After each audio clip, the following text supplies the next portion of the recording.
ಜೀವನವೆಂಬುದು ಏಳು ಬೀಳಿನ ಕತೆ, ನೋವು ನಲಿವಿನ ಜೊತೆ ಸೋಲು ಗೆಲುವಿನ ಕಂತೆ. ಅನುಭವವೆಂಬ ವಿಶಾಲ ಸಾಗರದುದ್ದಕ್ಕೂ ಈಜುತ್ತಾ ಸಿಹಿ ಕಹಿ ನೆನಪುಗಳೊಂದಿಗೆ ಮಾಡಿದ ತಪ್ಪು ತಿದ್ದಿಕೊಂಡು ಸರಿ ಮಾರ್ಗದಲ್ಲಿ ನಡೆಯುವುದೇ ನಿಜವಾದ ಜೀವನ. ಈ ಜೀವನ ನಾವು ಅಂದುಕೊಂಡಂತೆ ಖಂಡಿತ ಇರುವುದಿಲ್ಲ. ಆದರೆ ಉತ್ತಮ ಜೀವನ ರೂಪಿಸಿಕೊಳ್ಳುವ ಮುಖ್ಯ ರೂವಾರಿ ನಾವೇ ಆಗಿರುತ್ತೇವೆ ಎಂಬುದು ಸತ್ಯ. ನಮ್ಮ ಸುಂದರ ಜೀವನ ಹಾವು ಏಣಿಯಂತೆ. ಕೆಲವೊಮ್ಮೆ ಸಿರಿತನ ಹುಡುಕಿ ನಮ್ಮ ಮನೆ ಬಾಗಿಲ ತಟ್ಟಬಹುದು. ನಮ್ಮ ಹಣೆಬರಹ ಬದಲಾದರೆ ಒಂದು ಹೊತ್ತಿನ ಊಟಕ್ಕೂ ಅಲೆದಾಡಬಹುದಂತಾಗಬಹುದು. ಅದಕ್ಕೆ ತಿಳಿದವರು ಹೇಳುತ್ತಾರೆ, ಜೀವನ ಒಂದು ಮಾಯಾಲೋಕದಂತೆ. ಬಡತನದ ಕುಲುಮೆಯಲ್ಲಿ ಬೆಂದವರು ಮುಂದೆ ಸಿರಿವಂತರಾಗಬಹುದು. ಇಲ್ಲಿ ಎಲ್ಲವೂ ಸಾಧ್ಯ. ನಾವು ಇತರರ ತಾಳಮೇಳಕ್ಕೆ ದಾಳವಾಗಿ ಕುಣಿಯಬಾರದು. ಅವರ ಮಾತಿಗೆ ಕುಗ್ಗದೆ, ವ್ಯಂಗ್ಯ ನಡತೆಗೆ ಬಗ್ಗದೆ ಮುಂದೆ ಸಾಗಬೇಕು.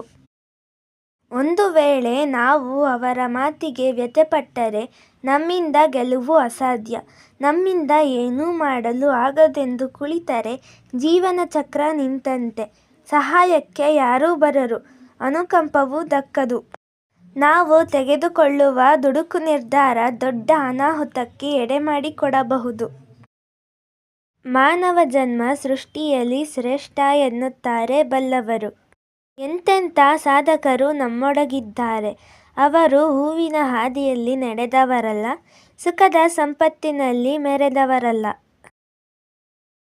ಅವರ ಬಾಳಲ್ಲೂ ಇಂತಹ ಮಹಾನ್ ತೊಂದರೆಗಳನ್ನು ಎದುರಿಸಿ ಅದನ್ನು ಮೆಟ್ಟಿ ನಿಂತು ಸಮಾಜ ಹಾಕಿದ ಸವಾಲನ್ನು ಗಟ್ಟಿತನದಿಂದ ಹಿಮ್ಮೆಟ್ಟಿಸಿದರು. ಸಮಾಜದಲ್ಲಿ ಬೃಹತ್ ಮರದಂತೆ ಬೇರು ಬಿಟ್ಟರು. ಅವರು ಅನುಭವಿಸಿದ ನೋವು ತೊಂದರೆಗಳ ಮುಂದೆ ನಮ್ಮ ಜೀವನದಲ್ಲಿ ಅನುಭವಿಸಿದ ನೋವು ಏನೇನೂ ಅಲ್ಲ. ಮಣ್ಣಿಗೆ ಕುಂಬಾರನು ಜೀವ ಕೊಟ್ಟಂತೆ ನಮ್ಮ ಜೀವನವನ್ನು ಮಿನುಗುವ ನಕ್ಷತ್ರದಂತೆ ನೋಡಿಕೊಳ್ಳುವ ಜವಾಬ್ದಾರಿ ನಮ್ಮದೇ ಆಗಿರುತ್ತದೆ. ಓಕೆ ಫ್ರೆಂಡ್ಸ್, ಇದಾಗಿತ್ತು ಇವತ್ತಿನ ವಿಡಿಯೋ. ಈ ವಿಡಿಯೋ ಇಷ್ಟವಾದಲ್ಲಿ ನಮ್ಮ ಚಾನಲ್ಗೆ ಲೈಕ್ ಮಾಡಿ, ಶೇರ್ ಮಾಡಿ ಹಾಗೂ ಸಬ್ಸ್ಕ್ರೈಬ್ ಮಾಡೋದನ್ನು ಮರಿಬೇಡಿ. Thanks for watching.